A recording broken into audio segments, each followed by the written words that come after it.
E allora seguiamo questa prima serie della categoria ragazzi, record di Alessandro Bori, 51 e 28.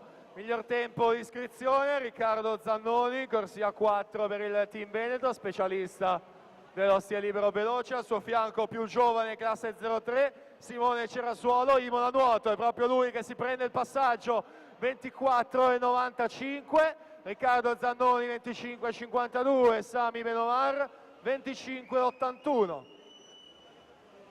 Attenzione però al possibile rientro di Zannoni, sono fianco a fianco alla virata dei 75 con quest'ultimo che sorpassa nella quarta e conclusiva vasca e dunque lanciatissimo verso la vittoria del 100 stile libero ragazzi. Riccardo Zannoni 51 e 91 per lui su Cerasuolo 52,50 e Benomar c'è per la terza posizione